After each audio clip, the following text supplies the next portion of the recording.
Okay, today's video we are going to outline how to efficiently use the PAM, Path Auto Miner, on a planet. To start with, you're going to need to add a script to something attached to your base called Izzy's Inventory Manager. This eliminates the need for complex sorter solutions to pulling the ore off of your miners. You don't need to modify any of this stuff. I'm just scrolling through it so you can see what's there. But in its default state, it will handle pulling ore off of your miners and putting it into appropriate containers on your base, assuming you always have spare space. Gonna let this just play through looking at some of these options you have. There's only one by default that I change, and it has to do with automatic disassembling, which is defaulted off, and I prefer it defaulted on. But again, you don't have to mess with any of this from the perspective of setting up an efficient PAM mining operation. The Path Auto Mining script and Izzy's Inventory Manager are both available on the workshop. Sadly, because of manufacturer's restrictions, you can't run scripts on consoles. So this is going to be a PC, and I don't know if the game is supported on Mac or not. I don't have one, but certainly not consoles. So we'll have to deal with automatic mining another way, if at all, there. Anyway, check code on this. You'll get a completion successful. Then click OK, which locks it in, and step out of the programming block.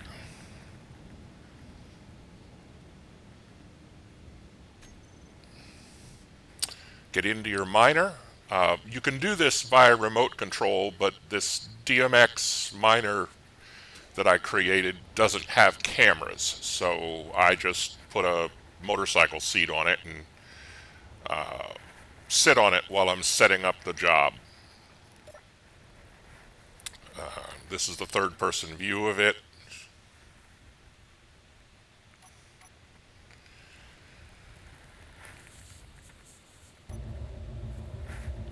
Back to first person because it's the only way you can see the PAM menu. You click set home and move to site, or whatever the first option on there is.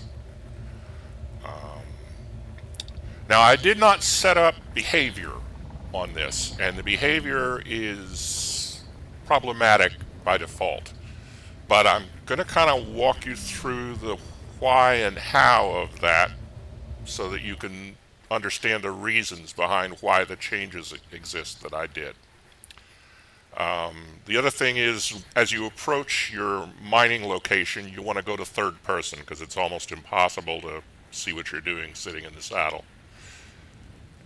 If you decide you want to go full remote on this, you'll also need a downward pointing camera for the same reason, assuming you're not mining forward. I like to set my drop distance about 10 meters off the ground. There's no chance of running into problems with that. On the planet, I tend to do pretty good sized holes, so a 5x5, 30 meters is probably enough depth. If it turns out not to be enough, we can modify the job later. And spoiler alert, it is enough. I like the start position at the center. The other option is top left, but it kind of makes it a little hard to, I don't know, visualize what you're doing. Now, to start with, we're only keeping stone as part of the behavior stuff, and we're dropping it in place. And there is no stone at the top of an ice lake, so it's going to pick all that up and take it back to the base and unload it. Sometimes you want that. Sometimes you don't. There will reach a point when you're collecting ice that you've got enough. So to start with, we're only ejecting stone, which means at this point we're ejecting nothing.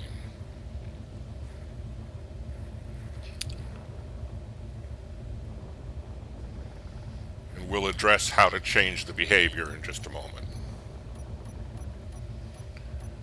You'll see, I think, yes, you'll see the load drop to 0. That's Izzy's inventory manager sucking everything out of this to put it in the appropriate boxes. And I'm running in creative right now. Normally there'd be a short delay while your battery recharges. I got lazy. I didn't want to start a base in survival in order to demonstrate this. Okay, automatically flies back to the job area, automatically goes back to the detailed XY position at the job area, and automatically goes back down the hole, turns the drills on, and keeps mining.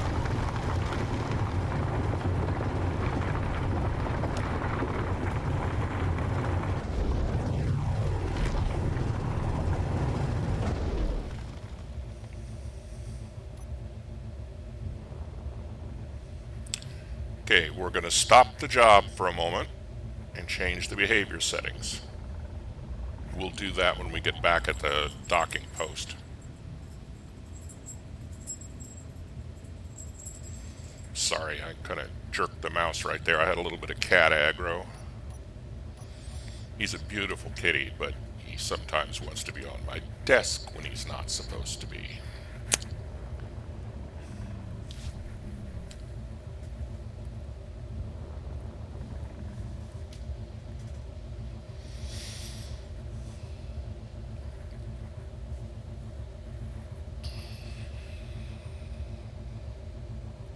Now I hit stop pretty quick there because it'll disconnect pretty quickly. Go to behavior settings.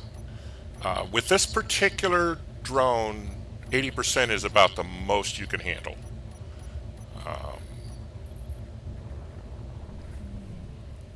Okay, so now we've set it to kick out stone and ice, but we're still doing it in place.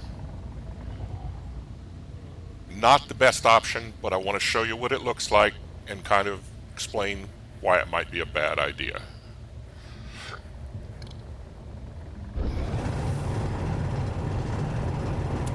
And there's another gotcha here that you're going to see in a moment.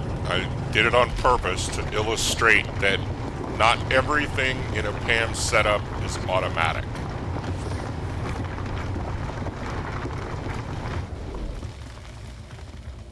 Okay, we selected that we wanted to eject ice, and watch the bottom line.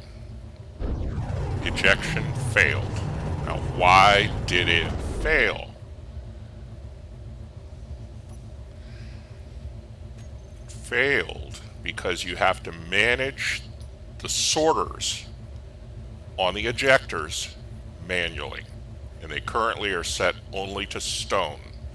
So you need to add ice to the whitelist. As you do, you'll hear the little puff puff sound of the ice being ejected.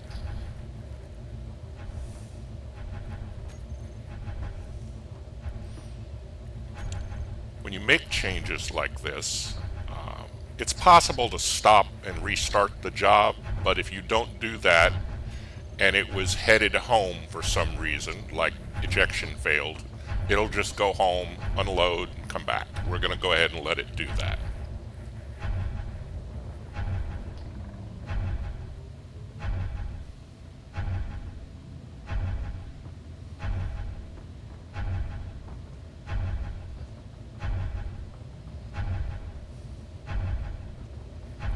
And I've got the HUD turned off through most of this because, I don't know, it just gets in the way of the screen. It's a little hard to see around it. A lot of distractions. I actually play with my HUD off most of the time.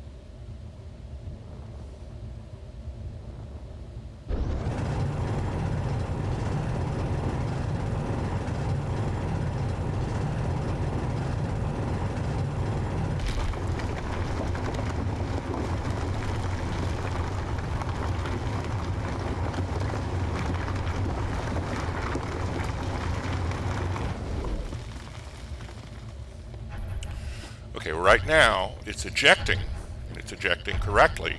It's dropping everything back down in the hole. That's not really a problem, except that whatever of those little dropped chunks of ore are still there when you start mining again, your drills are just going to pick up and throw right back in your inventory. So that's not the best choice. The best choice when you're on a planet is the drop position for stone and ice. And again, we changed it in the middle of a run, so it's not going to do anything with that until the next run unless you do a stop and then restart the job.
When you're on a planet, the drop position is somewhere immediately outside of the hole at the altitude that your job start position is. And we're just putt-putting and fast-forwarding at about 12,000% right now, just because there's no point in watching all of that. Okay, we should very quickly hit the last plunge into this thing.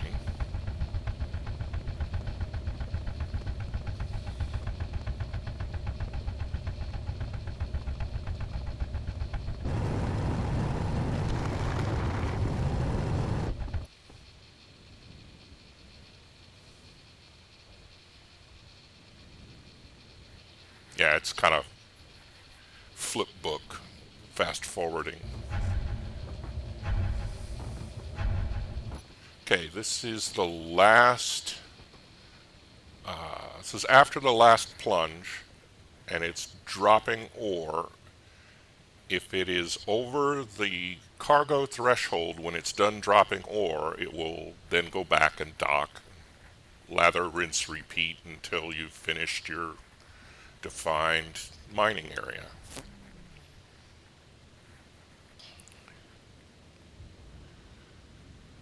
It's not the most efficient thing to sit on one of these things, but it's the only way I could get the camera to follow it. But if you can imagine having one or two of these gathering ice, one sitting on a cobalt deposit like this, one pulling in magnesium,